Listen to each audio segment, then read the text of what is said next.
Washington میں press dinner کے دوران فائرنگ، امریکی صدر ٹرمپ محفوظ رہے۔ تقریب شروع ہوتے ہی امریکی صدر کو ایک پرچی دکھائی گئی، ساتھ بیٹھی خاتون حیران رہ گئی۔ سیکرٹ سروس کے اہلکاروں نے صدر ٹرمپ کو فوری سیکورٹی حصار میں لے لیا۔ حملہ آور گرفتار 31 سالہ کول ایلن کیلیفورنیا کا رہائشی ہے۔ صدر ٹرمپ نے کہا، حملہ آور کا واحد ٹارگٹ میں تھا، میرے خیال میں اس کا ایران جنگ سے کوئی تعلق نہیں۔ مشتبہ شخص نے 15 گز دور سے حملے کی کوشش کی۔ خاتون اول، نائب صدر اور کابینہ کے تمام اراکین محفوظ ہیں۔ ہمیں اپنے اختلافات ختم کرنا ہوں گے، امریکی صدر نے ٹروتھ سوشل پر بیان میں کہا۔ محفوظ بال روم ہوتا تو فائرنگ کا واقعہ پیش نہ آتا۔ فوج اور دیگر قانون نافذ کرنے والے محفوظ ہال کا مطالبہ کر رہے ہیں۔ منصوبے کے خلاف کیس مضحک کا خیز فوری ختم ہونا چاہیے۔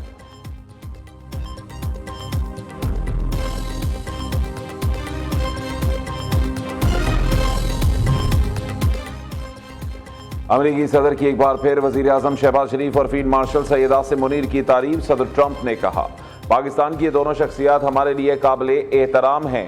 ایران کی جنگ بہت جلد ختم ہوگی اور ہم جیتیں گے۔ ایران کے سمجھدار لوگ مذاکرات چاہتے ہیں تو کال کر سکتے ہیں، ہم مزید مشاورت اب فون کے ذریعے ہی کریں گے۔ ایران کی افزودہ یورینیم کو مذاکرات کے حصے کے طور پر لیں گے۔ آج رات گولیاں چلنے والی ہیں، اس لیے ہر کسی کو یہ دیکھنا چاہیے۔ صدر ٹرمپ مقابلے کے لیے تیار ہیں۔ وہ اپنے روایتی انداز میں تقریر کریں گے جو مزاحیہ اور تفریح سے بھرپور ہوگی۔ صدر ٹرمپ دلچسپ گفتگو کریں گے۔ وائٹ ہاؤس کی ترجمان کیرولین لیوٹ کا کہنا ہے کہ صحافیوں سے گفتگو کرتے ہوئے انہوں نے مذاق میں کی گئی بات حقیقت بن گئی۔ صدر مملکت اور وزیر اعظم کا واشنگٹن میں فائرنگ واقعے پر تشویش کا اظہار۔ آصف زرداری نے فائرنگ کے واقعے کو دہشت گردی کی گھناؤنی شکل قرار دیا۔ ڈونلڈ ٹرمپ اور خاتون اول کے محفوظ رہنے پر اطمینان کا اظہار بھی کیا۔ شہباز شریف کہتے ہیں، شکر ہے صدر ٹرمپ، ان کی اہلیہ اور دیگر افراد محفوظ ہیں۔ ایشیائی میں فائرنگ کے واقعے سے صدمہ ہوا۔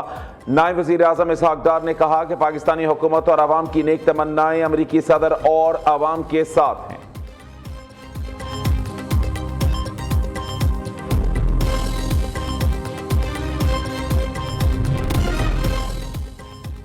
دباؤ اور دھمکیوں کے ماحول میں ایران مذاکرات میں شامل نہیں ہوگا۔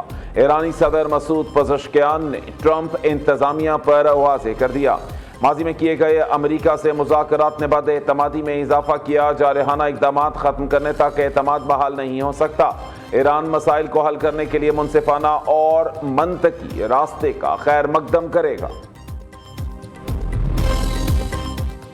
مشرق وسطیٰ میں کشیدگی میں کمی کے لیے سفارتی کوششوں میں تیزی۔ ایرانی وزیر خارجہ عباس عراقچی کی مسقط میں عمان کے فرما روا حسن بن طارق السید سے ملاقات۔ خطے کی موجودہ صورتحال، ثالثی کی کوششوں پر تبادلہ خیال کیا۔ عمانی سلطان کا تنازعات کے حل کے لیے مکالمے اور سفارتکاری کو ترجیح دینے پر زور۔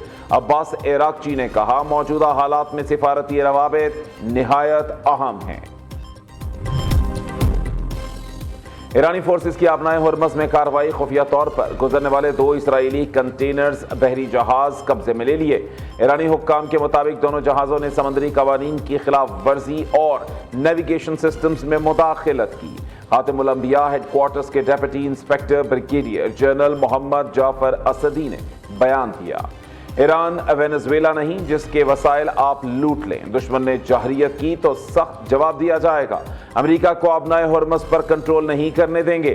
دوسری جانب ایران میں الزامات ثابت ہونے پر موساد کے جاسوس عرفان کیانی کو تختہ دار پر لٹکا دیا گیا۔ اسرائیلی صدر آئزیک ہرزوگ کا وزیر اعظم نتن یاہو کو بدعنوانی کیس میں فوری معافی نہ دینے کا فیصلہ۔ امریکی جریدے نیو یارک ٹائمز کے مطابق اسرائیلی صدر پلی بارگین کے لیے ثالثی کی کوشش کریں گے۔ نتن یاہو کے خلاف مقدمہ 6 سال سے جاری ہے۔ امریکی صدر ٹرمپ نے اسرائیلی ہم منصب سے نتن یاہو کو معافی دینے کا کہا تھا۔ صدر مملکت آصف زرداری سے صبح ہونان کے پارٹی سیکرٹری اور گورنر کی ملاقات۔ زراعت، صحت، تعلیم اور تجارت کے شعبوں میں تعاون کو فروغ دینے پر تبادلہ خیال۔ صدر آصف زرداری نے کہا کہ چین کے ساتھ تعلقات نسلوں پر محیط ہیں۔ پاک چین تعلقات پاکستان کی خارجہ پالیسی کا اہم جزو ہیں۔ صدر مملکت کا صوبہ ہنان کے شہر چینگشا میں ثانی ہیوی انڈسٹری کا دورہ، پاکستان اور چین میں انجینئرنگ تعمیراتی مشینری کے شعبے میں تعاون کا جائزہ لیا۔ صدر آصف زرداری نے Hanan T group company limited کا دورہ بھی کیا، چائے کی پروسیسنگ اور پریزنٹیشن کا مشاہدہ کیا۔ صدر مملکت نے کمپنی کو مختلف شعبوں میں پاکستان کے ساتھ اشتراک کے مواقع تلاش کرنے کی دعوت بھی دی۔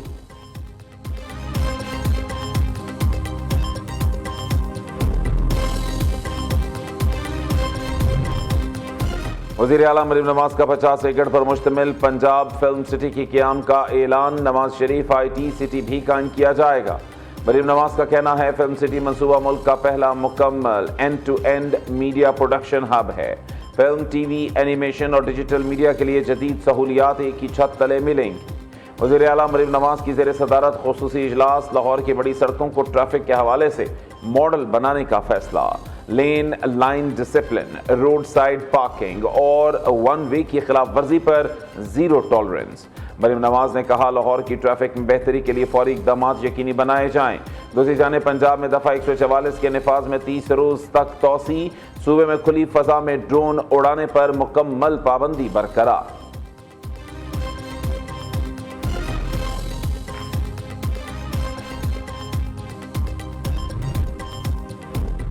وزیر اعلیٰ سندھ مراد علی شاہ کا کراچی میں جاری مختلف ترقیاتی منصوبوں کا دورہ، مراد علی شاہ کی یونیورسٹی روڈ کے تعمیراتی کام میں تاخیر پر شہریوں سے معذرت، مکس ٹریفک لین کو 3 ماہ کے اندر بحال کرنے کا اعلان کر دیا۔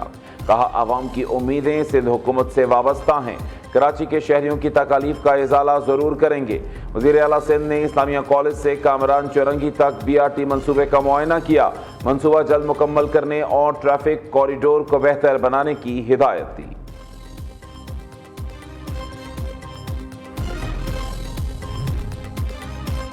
بھارت نے پانی روکا تو پاکستان بھرپور اور فیصلہ کن جواب دے گا، وزیر اطلاعات عطا تارڑ کہتے ہیں پاکستان میں دہشت گردی کے تانے بانے بھارت سے ملتے ہیں۔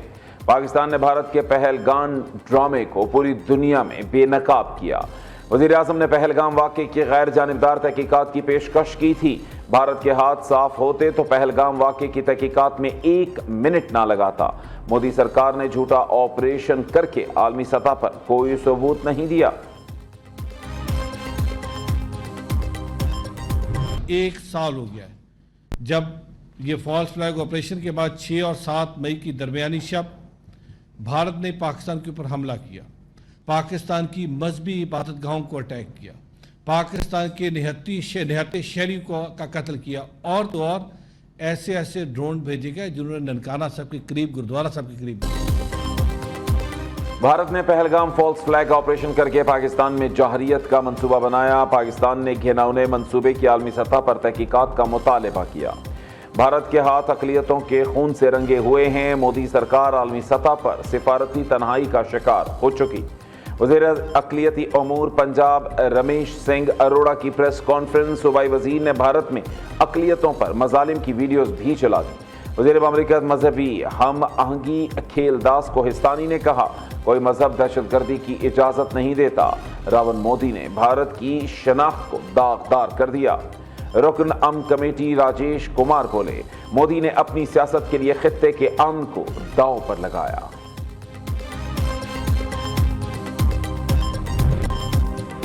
پہلگام فالس فلیگ آپریشن میں بھارتی ایجنسی رو کا مکروہ کردار بے نقاب، خفیہ دستاویز منظر عام پر آ گئیں۔ رو کی لیک دستاویز میں پاکستان مخالف بیانی کی واضح ہدایات موجود تھیں۔ لیک دستاویز نے پاکستان کے موقف کو مزید تقویت دی۔ ادھر پہلگام واقعے میں شدت پسند تنظیم دی ریزسٹنس فرنٹ کے متضاد بیانات نے کئی سوالات اٹھا دیے۔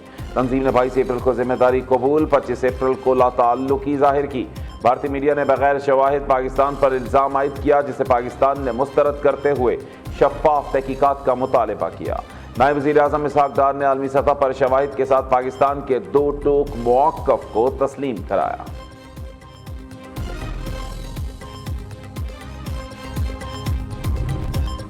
سولر صارفین کے لیے اچھی خبر، 25 کلو واٹ تک سولر صارفین کے لیے فیس اور لائسنس شرط ختم کرنے کا امکان۔ پاور ڈویژن نے نیپرا سے پرانے قواعد بحال کرنے کی درخواست کر دی۔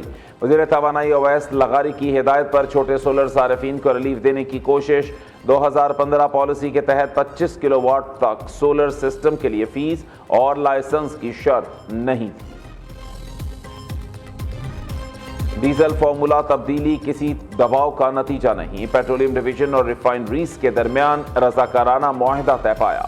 ریسرچ ٹیم سے مشاورت کے بعد عبوری فارمولا تیار کیا گیا۔ وزیر پیٹرولیم علی پرویز ملک نے کہا، ریفائنریز کو اپ گریڈ اور مکمل ڈی ریگولیشن کی طرف بڑھنا ہے۔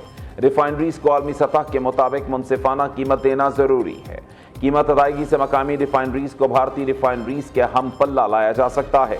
پاکستان کی معاشی بہتری کے لیے پالیسی تسلسل ضروری ہے۔ علی پرویز ملک نے تنگ دل سیاست چھوڑ کر ملکی مفاد میں فیصلوں کی اپیل بھی کی۔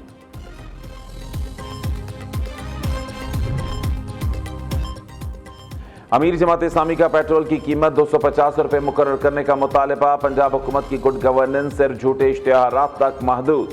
1 کروڑ سے زائد بچے اسکولوں سے باہر دھکے کھانے پر مجبور ہیں۔ حافظ نعیم الرحمان کا کہنا ہے، اربوں روپے کا ٹیکس لینے والی حکومت کے پاس عوام کو ریلیف فراہم کرنے کا کوئی منصوبہ نہیں۔ غریب سے لیوی وصول کی جاتی ہے لیکن اشرافیہ کو کوئی نہیں پوچھتا۔